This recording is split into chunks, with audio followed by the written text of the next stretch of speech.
Hello everyone and welcome back to my channel. और last के अगर आपने जीके देखे होंगे तो वहाँ पे हमने सल्तनत काल में गुलाम वंश और खिलजी वंश ख़त्म किया था। और यहाँ आज हम शुरू करेंगे तुगलक वंश। तुगलक वंश का जो काल है वो 1320 से 1398 है। 5 सितंबर 1320 को खुसरो खान को पराजित करके गाजी मलिक या तुगलक गाजी गयासुद्दीन तुगलक के नाम से 8 सितंबर 1320 ईस्वी को दिल्ली के सिंहासन पर बैठा। गयासुद्दीन ने अलाउद्दीन के समय में लिए गए अमीरों की भूमि को पुनः लौटा दिया। इसने सिंचाई के लिए कुएं एवं नहरों का निर्माण कराया। संभवतः नहरों का निर्माण करने वाला गयासुद्दीन प्रथम शासक था। गयासुद्दीन तुगलक ने दिल्ली के समीप स्थित पहाड़ियों पर तुगलकाबाद नाम का एक नया नगर स्थापित किया। रोमन शैली में निर्मित इस नगर में एक दुर्ग का निर्माण भी हुआ। इस दुर्ग को छप्पन कोट के नाम से भी जाना जाता है। गयासुद्दीन तुगलक की मृत्यु 1325 ईस्वी में बंगाल के अभियान से लौटते समय जूना खान द्वारा निर्मित लकड़ी के महल में दबकर हो गई। गयासुद्दीन के बाद जूना खान मोहम्मद बिन तुगलक के नाम से दिल्ली के सिंहासन पर बैठा। मध्यकालीन सभी सुल्तानों ने महमूद तुगलक सर्वाधिक शिक्षित विद्वान एवं योग्य व्यक्ति था। महमूद बिन तुगलक को अपनी सनक भरी योजनाओं एवं दूसरे के सुख दुख के प्रति मोहम्मद बिन तुगलक को अपनी सनक भरी योजनाओं, क्रूर कृत्यों एवं दूसरों के सुख दुख के प्रति उपेक्षा भाव रखने के कारण स्वप्नशील, पागल एवं मृत पिपासु कहा गया। मोहम्मद बिन तुगलक ने कृषि के विकास के लिए अमीर ए कोही नामक एक नवीन विभाग की स्थापना की। मोहम्मद बिन तुगलक ने अपनी राजधानी दिल्ली से देवगिरी में स्थानांतरित की और इसका नाम दौलताबाद रखा। सांकेतिक मुद्राओं के अंतर्गत मोहम्मद बिन तुगलक ने कांसा फरिश्ता के अनुसार, तांबा बरनी के अनुसार धातुओं के सिक्के चलाए, जिनका मूल्य चांदी के रुपये टंका के बराबर होता था। एडवर्ड थॉमस ने मोहम्मद बिन तुगलक को प्रिंस ऑफ मनियर्स की संज्ञा दी। अफ्रीकी मोरक्को यात्री इब्न बतूता लगभग 1333 ईस्वी में भारत आया। सुल्तान ने इसे दिल्ली का काजी नियुक्त किया। 1342 ईस्वी में सुल्तान ने इसे अपनी राजदूत के रूप में चीन भेजा। इब्न बतूता की पुस्तक रेहला में मोहम्मद तुगलक के समय घटनाओं का वर्णन है। इसने अपनी पुस्तक में विदेशी व्यापारियों के आवागमन, डाक चौकियों की स्थापना यानी डाक व्यवस्था एवं गुजर व्यवस्था के बारे में लिखा है। मोहम्मद बिन तुगलक ने जिन प्रभासुर नामक जैन साधुओं के साथ विचार विमर्श किया था। मोहम्मद बिन तुगलक की मृत्यु 20 मार्च 1351 ईस्वी को सिंध जाते समय ठट्टा के निकट गोडाल में हो गई। मोहम्मद बिन तुगलक के शासनकाल में दक्षिण में हरिहर एवं बुक्का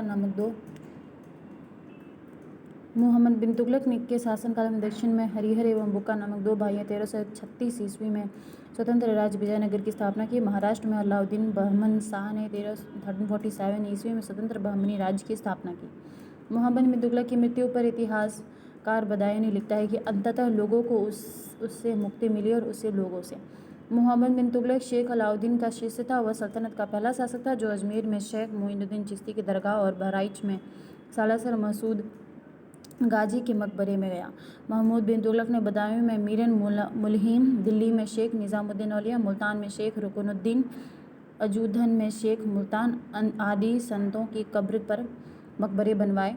फिरोज तुगलक का राज्याभिषेक ठट्टा के निकट 20 मार्च 1351 का हुआ। पुनः फिरोज का राज्याभिषेक दिल्ली में अगस्त 1351 को हुआ। खलीफा द्वारा इसे कासिम अमीर उल मोमिन की उपाधि दी गई। राजस्व व्यवस्था के अंतर्गत फिरोज ने अपने शासनकाल में 24 कष्टदायक करों को समाप्त कर केवल 4 कर खराज, खुम्स, जजिया एवं जकात को वसूल करने का आदेश दिया। फिरोज तुगलक ब्राह्मणों पर जजिया लागू करने वाला पहला मुसलमान शासक था। फिरोज तुगलक ने एक नया कर सिंचाई कर भी लगाया जो उपज का 1/10 भाग था। फिरोज तुगलक ने 5 बड़ी नहरों का निर्माण कराया। फिरोज तुगलक ने 300 नए नगरों की स्थापना की। इनमें हिसार, फिरोजाबाद, दिल्ली, फतेहाबाद, जौनपुर, फिरोजपुर प्रमुख हैं। इसके शासनकाल में खिजाबाद, टोपरा गांव एवं मेरठ में अशोक के 2 स्तंभ को लाकर दिल्ली में स्थापित किया। सुल्तान फिरोज तुगलक ने अनाथ मुस्लिम महिलाओं, विधवाओं एवं लड़कियों की सहायता के लिए एक नए विभाग दीवान ए खैरात की स्थापना की। सल्तनत कालीन सुल्तानों के शासनकाल में सबसे अधिक दासों की संख्या करीब 1,80,000 फिरोज तुगलक के समय थी। दासों की देखभाल के लिए फिरोज ने एक नए विभाग दीवान ए बंदगान की स्थापना की। इसने सैन्य पदों को वंशानुगत बना दिया। इसने अपनी आत्मकथा फतूहात ए फिरोज़ाही की रचना की। इसने जियाउद्दीन बर्नी एवं शम्स सिराज अफीफ को अपना संरक्षण प्रदान किया। इसने ज्वालामुखी मंदिर के पुस्तकालय से लूटे गए 1300 ग्रंथ में से कुछ को फारसी में विद्वान अपाउद्दीन द्वारा दलायत फिरोज़ाही नाम से अनुवाद कराया। इसने चांदी एवं तांबे के मिश्रण से निर्मित सिक्के भारी संख्या में जारी करवाए, जिसे अद्या एवं विख कहा जाता था। फिरोज तुगलक की मृत्यु सितंबर 1328 में हो गई। फिरोज काल में निर्मित खान जहान तेलगानी के मकबरा की तुलना जेरूसलम में निर्मित उमर के मस्जिद से की जाती है। सुल्तान फिरोज तुगलक ने दिल्ली में कोटला फिरोज शाह दुर्ग का निर्माण करवाया। तुगलक वंश का अंतिम शासक नसीरुद्दीन महमूद तुगलक था। इसका शासन दिल्ली से पालम तक ही रह गया था। तैमूरलंग ने सुल्तान नसीरुद्दीन महमूद तुगलक के समय 1398 में दिल्ली पर आक्रमण किया। नसीरुद्दीन के समय में ही मलिक कुशर्शक पूर्वाधिपति की उपाधि धारण कर एक हिजड़ा मलिक सरवर ने जौनपुर में एक स्वतंत्र राज्य की स्थापना की।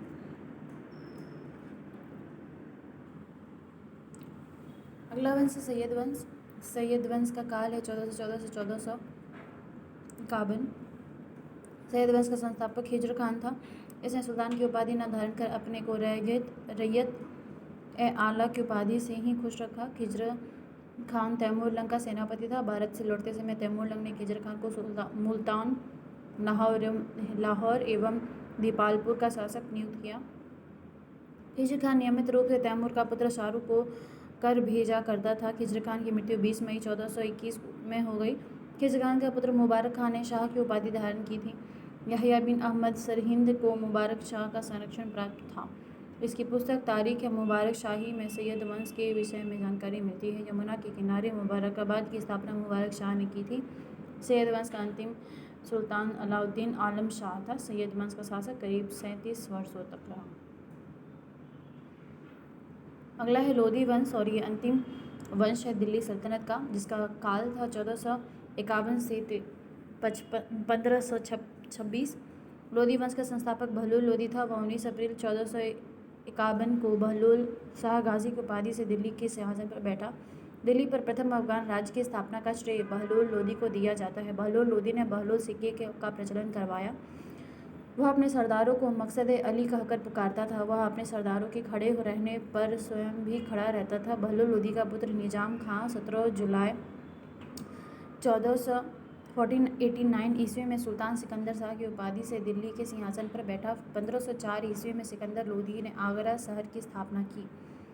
भूमि के लिए मापन के प्रामाणिक पैमाना गजे सिकंदरी का प्रचलन सिकंदर लोधी ने किया। गुलरुखी शीर्षक से फारसी कविताएं लिखने वाला सुल्तान सिकंदर लोधी था। सिकंदर लोधी ने आगरा को अपनी नई राजधानी बनाया। इसके आदेश पर संस्कृत के एक आयुर्वेद ग्रंथ का फारसी में फरहंगे सिकंदरी के नाम से अनुवाद हुआ। इसने नगरकोट के ज्वालामुखी मंदिर की मूर्ति को तोड़कर उसके टुकड़ों को कसाईयों को मांस तौलने के लिए दे दिया था। इसने मुसलमानों को तजिया निकालने एवं मुसलमान स्त्रियों को पीरों तथा संतों के मज़ार पर जाने पर प्रतिबंध लगा दिया था। गले की बीमारी के कारण सिकंदर लोधी की मृत्यु 21 नवंबर 1517 को हो गई। इसी दिन इसका पुत्र इब्राहिम शाह की उपाधि से आगरा के सिंहासन पर बैठा। 21 अप्रैल 1526 को पानीपत के प्रथम युद्ध में इब्राहिम लोधी बाबर से हार गया। इस युद्ध में वह मारा गया। बाबर को भारत पर आक्रमण के लिए नियंत्रण पंजाब के शासक दौलत खान लोधी एवं इब्राहिम लोधी के चाचा आलम खान ने दिया। मोट की मस्जिद का निर्माण सिकंदर लोधी के वजीर द्वारा करवाया गया था। सल्तनत कालीन शासन व्यवस्था की अगर हम बात करें तो इसमें पहला है केंद्रीय प्रशासन का मुखिया सुल्तान होता था। बलबन एवं अलाउद्दीन के समय अमीर प्रभावहीन हो गए। अमीरों अमीरों का महत्व चरम उत्कर्ष पर था। लोदी वंश के शासनकाल में सल्तनत काल में मंत्री परिषद को मजलिस ए खलवत कहा गया। मजलिस ए खास में मजलिस ए खलवत की बैठक होती थी।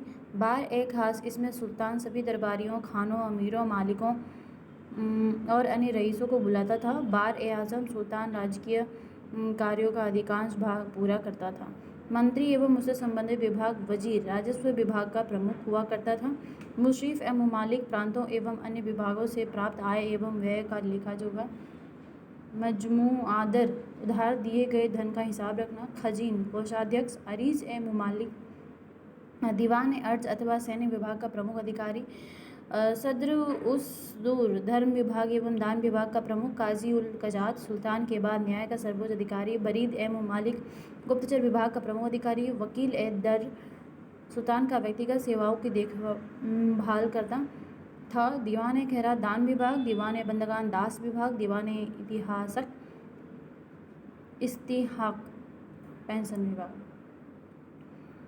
विभाग और बनाने वाला सुल्तान, दीवान ए मुस्तखारज अलाउद्दीन खिलजी, दीवान ए कोही मोहम्मद बिन तुगलक, दीवान ए अर्ज बलबन, दीवान ए बंदगान फिरोजा तुगलक, दीवान ए खैरात फिरोजा तुगलक, दीवान ए इस्तिहाक फिरोजा तुगलक। दिल्ली सल्तनत अनेक प्रांतों में बटा हुआ था जिसे इक्ता या सूबा कहा जाता था। यहाँ का शासन नायब या वली या मुफ्ती द्वारा संचालित होता था। इक्ताओं को सिकों में विभाजित किया गया था, जहाँ का प्रमुख अधिकारी सिकदार होता था, जो एक सैनिक अधिकारी था। राजस्व कर व्यवस्था: उश्र मुसलमानों से लिया जाने वाला भूमि कर, खराज गैर मुसलमानों से लिया जाने वाला भूमि कर, ज़कात मुसलमानों पर धार्मिक कर, संपत्ति का 40वां हिस्सा, जजिया गैर मुसलमानों पर धार्मिक कर। नोट: खम्स यह लूटे हुए धन, खानों अथवा भूमि में गड़े हुए खजानों से प्राप्त संपत्ति का 1/5 भाग था, जिस पर सुल्तान का अधिकार था, तथा शेष 4/5 भागों पर उसके सैनिकों अथवा खजानों को प्राप्त करने वाले व्यक्ति का अधिकार होता था। परंतु फिरोज शाह तुगलक को छोड़कर अन्य सभी शासकों ने 4/5 हिस्सा स्वयं अपने लिए रखा। सुल्तान सिकंदर लोदी ने गड़े हुए खजानों में से कोई हिस्सा नहीं लिया। सिखों को परगना में विभाजित किया गया था। आमिल परगने का मुख्य अधिकारी था और मुशरिफ लगान को निश्चित करने वाला अधिकारी।